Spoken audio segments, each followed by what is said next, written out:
Hello दोस्तों, आज हम पढ़ने वाले हैं कक्षा 10वीं का प्रश्नावली 6.1 मैथ में। तो इसमें समरूपता और सर्वांग सम और समरूपता के बारे में पढ़ेंगे पहले, फिर इसके बाद क्वेश्चन आंसर में देखेंगे। पहले ये ध्यान से समझना, क्योंकि ये समझोगे तो आगे वो आसानी से आ जाएंगे। तो पहले सर्वांग सम समझते हैं, इसको पहले देखते हैं अपन। ये वृत्त है, इसकी त्रिज्या 3 सेंटीमीटर है और इसकी भी त्रिज्या 3 सेंटीमीटर है।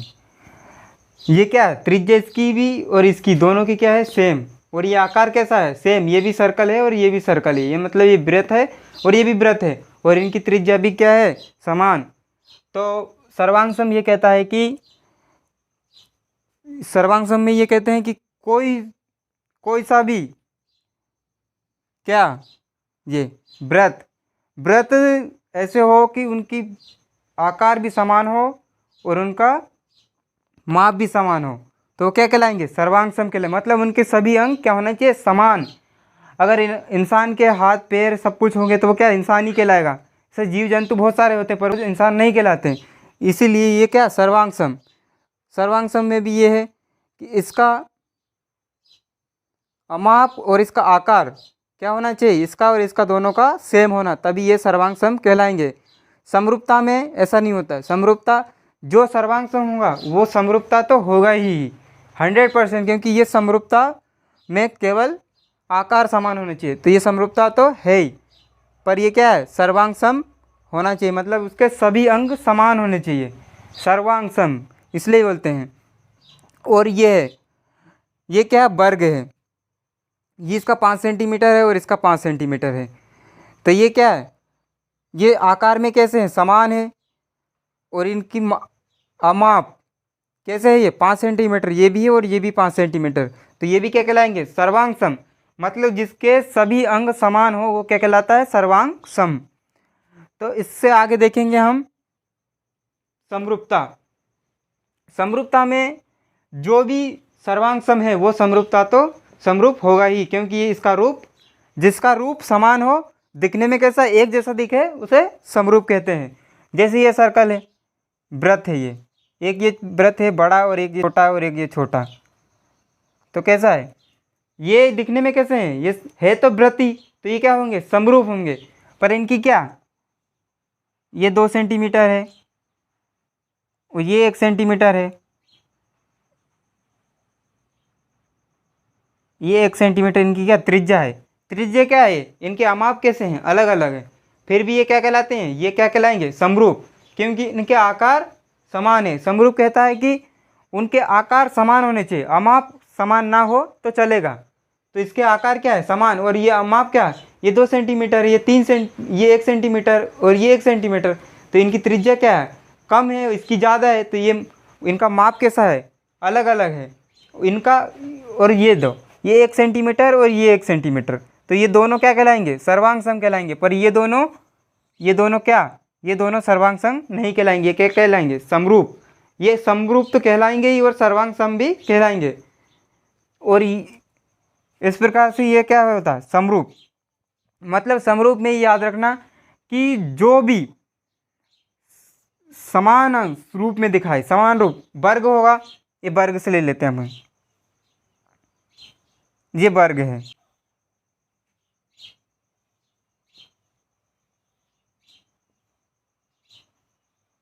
तो ये क्या है, इनके माप कुछ भी हो सकते हैं, 5 सेंटीमीटर, 4 सेंटीमीटर, 3 सेंटीमीटर, तो ये क्या है, समरूप तो है।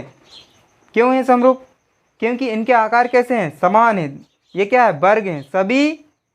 सभी वृत्त क्या होते हैं, समरूप। सभी वर्ग क्या होते हैं, समरूप। पर सभी वृत्त सर्वांग सम नहीं होते हैं और सभी वर्ग सर्वांग सम नहीं होते हैं। यहाँ समझना, तो आगे आपको ऑटोमेटिक आ जाएगा। तो इसी प्रकार से ये है। प्रश्न क्रमांक 1, क्या रिक्त स्थानों को, ये खाली स्थान है, इनको भरना है। सभी वृत्त खाली स्थान होते हैं, कैसे होते हैं, आगे हमने पढ़ा था कि सभी वृत्त कैसे होते हैं, समरूप। कैसे होते हैं? समरूप।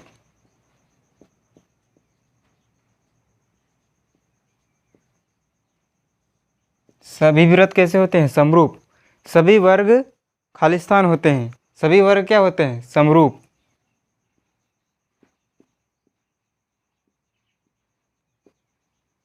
सभी वर्ग क्या होते हैं? समरूप।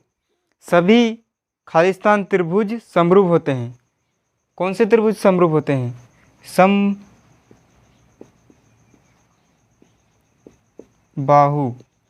समबाहु त्रिभुज क्या होते हैं? समरूप। समबाहु त्रिभुज कैसे होते हैं?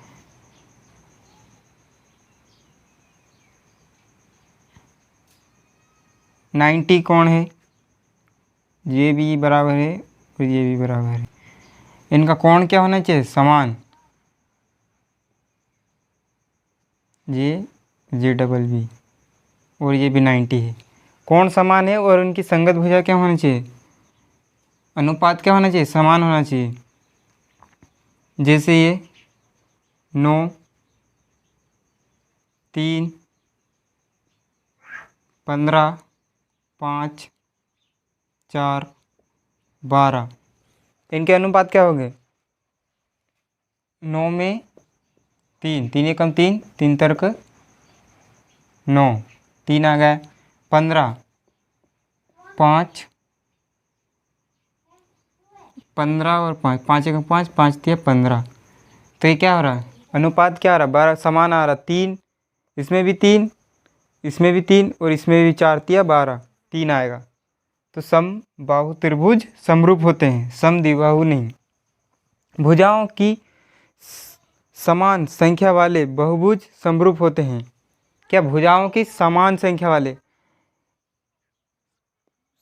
वाले बहुभुज समरूप होते हैं यदि उनके संगत कोण कैसे हो? समान। पहले इधर समझ लेते हैं नीचे। बहुभुज, एक ये बहुभुज है, इसका 90 डिग्री ये भी है और ये भी 90 डिग्री है, ये भी 90 डिग्री है। क्या ये 90 डिग्री है? और उनके संगत भुजाएं समानुपाती हो। ये 1.5 है, ये भी 1.5 है, ये भी 1.5 है, ये भी 1.5 है। और दूसरा है, दूसरा क्या? दूसरा ये भी 90 डिग्री है, ये भी 90 डिग्री है, ये भी 90 डिग्री है, ये भी 90 डिग्री है। ये छोटा बन गया, इसे बड़ा भी बना सकते हैं थोड़ा।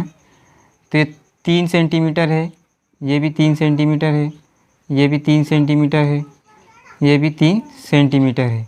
ये सेंटीमीटर लगा लेना, सेंटीमीटर। तो ये क्या? 90, ये कोण भी कितना है? 90 डिग्री। ये कोण भी 90 डिग्री, ये कोण भी 90 डिग्री। और इनको उनकी संगत भुजाएं समानुपाती होनी चाहिए। इनका अनुपात निकाल लेंगे 1.53। तो 1.5 क्यों एक बार आया और ये कितनी बार में गया? 1/2। 1/2 आएगा। इस सब का अनुपात क्या आएगा? 1/2। तो इस प्रकार से क्या हो गया? इनके संगत कोण क्या? इसे नाम दे देते हैं ए, बी, सी और डी। इसे पी, क्यू, आर, एस। तो आर 90 डिग्री है तो पी भी, ये ए 90 डिग्री है तो पी भी 90 डिग्री है, बी 90 डिग्री है तो क्यू भी 90 डिग्री है। इस सब क्या है? 90 डिग्री है। और इनकी संगत भुजा क्या है? समानुपात है 1/2। तो भुजा क्या है? समानुपाती। और उनके संगत कोण क्या होने चाहिए? समानुपाती। समान, समान या बराबर।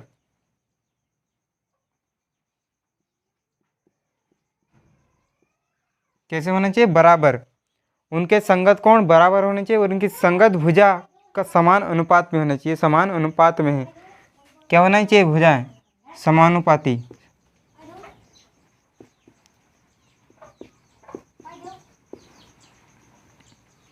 भुजा समानुपाती। तो इस प्रकार से पहला प्रश्न हो गया। अब दूसरा प्रश्न क्रमांक 2, निम्नलिखित युग्मों के 2 भिन्न भिन्न उदाहरण दीजिए। क्या? युग्मों के 2 भिन्न भिन्न उदाहरण। समरूप आकृति। समरूप आकृति क्या होती है? ये सर वृत्त है, ये वृत्त है, ये समरूप है, ये वर्ग है और ये भी वर्ग है। ये दोनों क्या है? ये समरूप है, ये भी समरूप है, एक जैसे है तो समरूप। और ऐसी आकृतियाँ जो समान समरूप नहीं हैं, क्या ऐसी आकृतियाँ जो समरूप नहीं हैं, ये वृत्त हो गया और ये वर्ग हो गया, ये समरूप नहीं है क्योंकि ये अलग है और ये भी अलग है। और ये वृत्त हो गया और ये वर्ग हो गया, ये भी अलग है और ये भी अलग है, तो ये समरूप नहीं है और ये समरूप है। बताइए कि निम्नलिखित चतुर्भुज समरूप है या नहीं है? ये चतुर्भुज क्या है? समरूप है या नहीं है? तो क्या इनके क्या चतुर्भुज क्या होना चाहिए? उनके संगत कोण समान होने चाहिए। तो इसके संगत कोण क्या है? ये भी 90 डिग्री का है, ये भी 90 डिग्री का है और ये भी 90 डिग्री का और ये भी 90 डिग्री का है। इसमें है क्या? इसमें नहीं है, ये 90 डिग्री का नहीं है। इनकी संगत भुजाएं क्या होना चाहिए? समान अनुपात में है। तो ये क्या समान अनुपात में है? 1.5/3, 1/2। तो 1/2, इसका भी 1/2। ये इनकी संगत भुजाएं समानुपात है पर उसके कोण बराबर नहीं है, इसलिए ये चतुर्भुज समरूप नहीं होगा। क्या नहीं होगा? ये आंसर, ये चतुर्भुज समरूप नहीं होंगे क्योंकि इनके संगत कोण बराबर नहीं है। चतुर्भुज समरूप होने की यही कंडीशन है कि उनके संगत कोण बराबर होने चाहिए और उनकी संगत भुजा का अनुपात, इस भुजा और इस भुजा का अनुपात क्या होना चाहिए? बराबर होना चाहिए।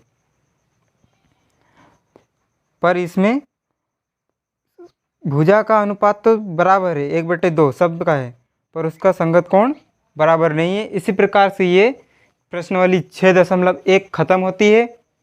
आशा करते हैं कि आपको सही समझ में आया होगा। अगर कुछ भी हो तो कमेंट करके हमें ज़रूर बताएं। धन्यवाद।